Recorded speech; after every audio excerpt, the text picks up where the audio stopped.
Okay, welcome you guys to another one of my videos. Oh, let's get this. Alright, we're watching from two angles right now. So I guess most of you must have heard that, those of you who follow boxing anyway, must have heard that there were two significant developments yesterday. One was the cancellation, or the postponement, forgive me, of the fight between Savannah Marshall and her rival of some sort, a rivalry that's been developing over a period of time, and a Rankin out of Scotland. There's a certain duality apart from the personal aspect of it, but the national aspect of it as well, because Anna Rankin represents Scotland heavy, even though to her you wouldn't actually be able to notice immediately that she's from Scotland. I actually, before I heard her voice, I thought she would have a very strong Scottish voice, almost on par with what you've got with Josh Taylor. But no, she sounds very English, which sort of adds to the mystique about her a little bit. You know what I'm saying? You know what I mean? She's very pale, she sounds very English, but you know, she's probably one of those ladies, one of those girls who grew up in England but has a very strong Scottish identity, and of course was always dating the rugby team captain or some shit like that. On the other hand, you have Savannah Marshall being trained by Peter Fury. Peter Fury caught COVID-19, so the fight got postponed as a consequence of that. I don't know who's going to win this fight, because I see Savannah Marshall and she looks promising, but she's slow. Not only is she slow, she doesn't seem to have a great deal of power. You understand me? That's my thing. I find it intriguing and interesting. Don't get me wrong. But honestly, let me see whether I've kept anything aside to do with that. You know what I mean?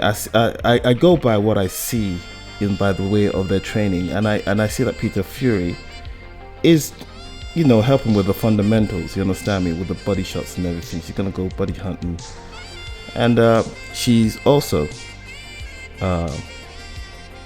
she's going by the notoriety of beating Claressa Shields in the amateurs, and you know, she wants to get past Anna Rankin to build up towards a fight with Claressa Shields. But you know, it is what it is. Oh, okay. So this is Anna Rankin. There's a picture of Anna Rankin right here. Let's put that there. Got that there. We could also keep it here too. That's her. You know what I mean? To the side. So that's her in her socks and stuff, covered in the Scottish flag.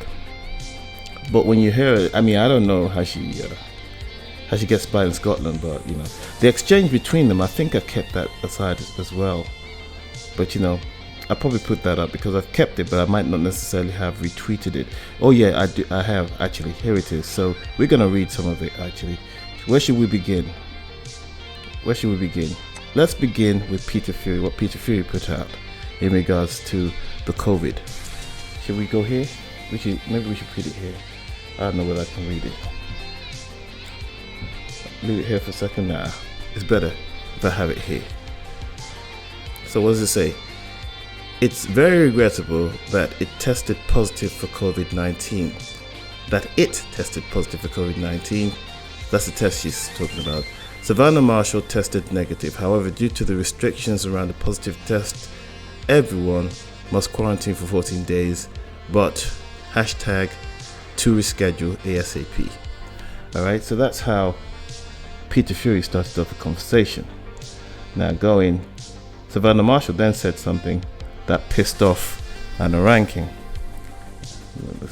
I'll show you there. Okay, we go here. That's not really working for me. So here says gutted to say the least.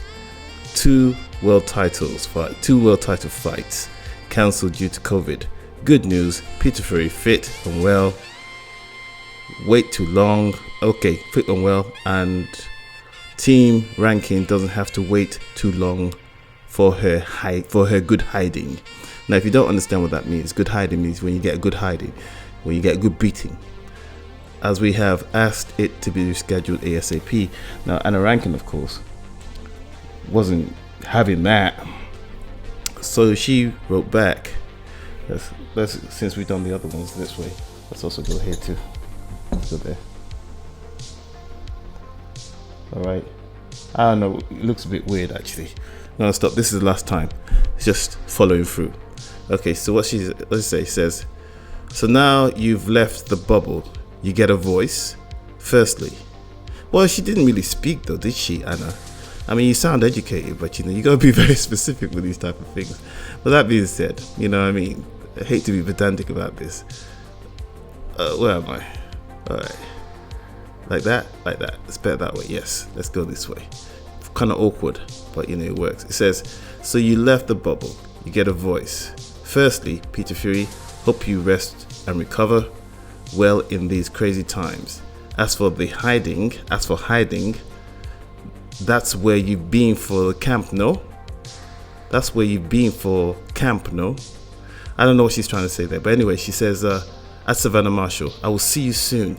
Eddie Hearn, do not let her off the hook. So that's been brewing for a minute, and I was looking forward to that fight because there's a rivalry there. Anna Rankin didn't do too well against Clarissa Shields, and I still have to be convinced a little bit by Savannah Marshall. Savannah Marshall, it is what it is. Tell you what, the other thing that I wanted to talk about, of course, is the fact that according to Russian Boxing Federation, they made an announcement, and of course other people joined in to spread the news that Murat Gassiev and Kevin Johnson is off. You know what I mean? Murat Gassiev and Kevin Johnson is off. So it says Kevin Johnson pulled out of the scheduled fight last night. Now the replacement Seferi will step in for the same date. Now I'll tell you what I'm gonna do. Maybe we should you know what I'm gonna do? Just for this part, we're going to listen to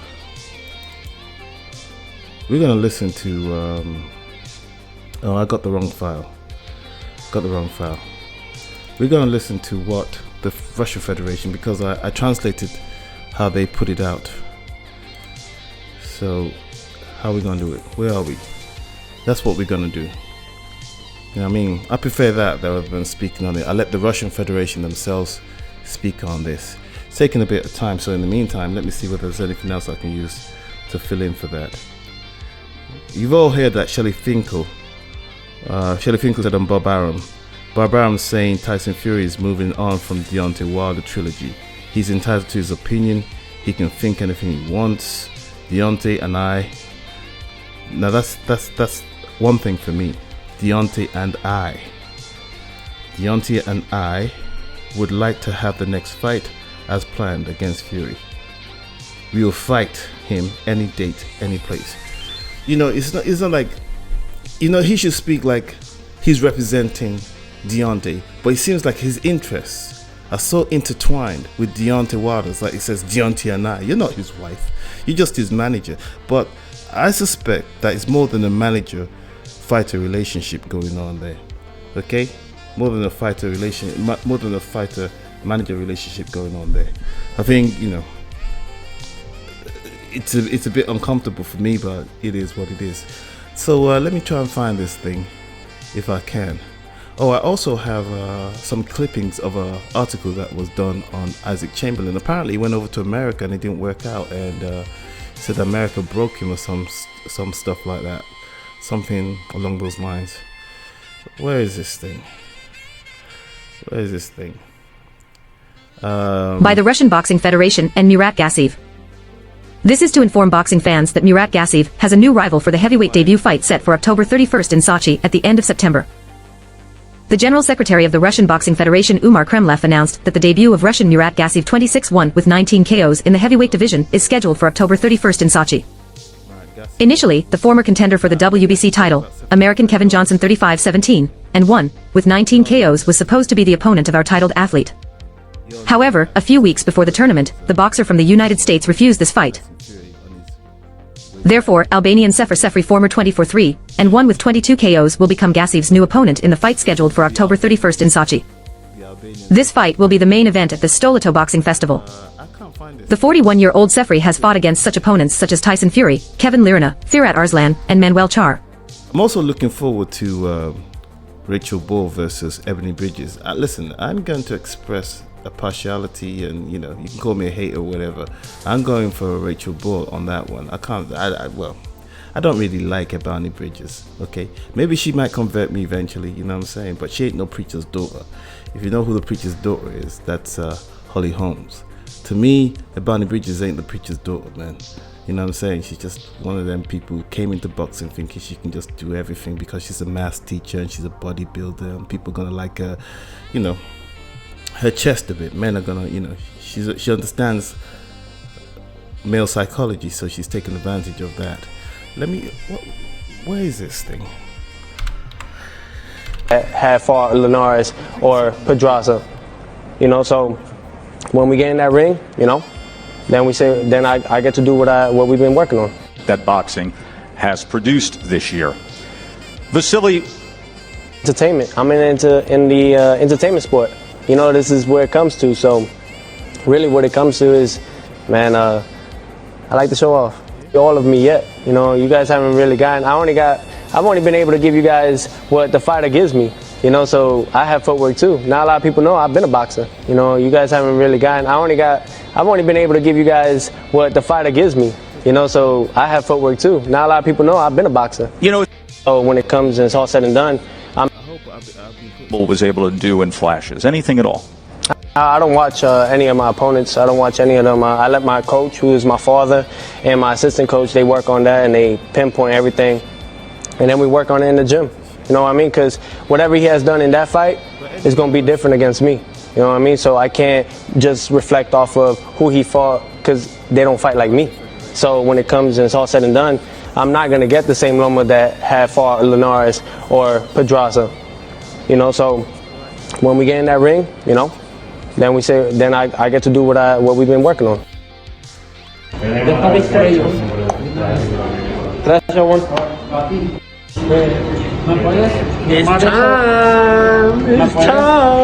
Firmar eso ahorita de una vez para no el día de la pelea no llevártelo. No, claro, yo sé. Para no estresarte ese día. Vas en el 103, ¿ok? 103. Ahí está tu papá ya. Buenas noches. Déjame por ellos. Gracias, Juan. Looking for, but Murat Gassiev isn't that important, is he, to be honest? To the point where I'm going to spend all my fucking time looking for this little clip that I made. I'm just very proud of that clip, that's why. I'm very proud of that clip. That's why I wanted to put it up. But if it's not going to show, it's not going to show. You know what I mean? Should we, instead, right, in the meantime, let's just watch some of the stuff coming from both Gervonta Davis and Leo Santa Cruz. Now, what I want you to notice about this little clip here is how Leo Santa Cruz has been coached to approach this matter when he speaks to Leo Santa Cruz. He puts the responsibility for this fight conveniently on Leo Santa Cruz, saying, "I want to thank you for calling me out and stepping up." So in a way, he's sort of absolving himself of responsibility for taking this fight because he's faced a great deal of criticism for taking this fight. And this has got to stop as well, whereby you can say, okay, you know what, cause Mikey Garcia called me out, cause Leo Santa Cruz called me out, that's why I'm taking the fight. It doesn't matter, all right? For the most part, we know that regardless of what they call you out, they might just be looking for a payday. You know what I mean? It's skewed and lopsided in terms of the fight itself.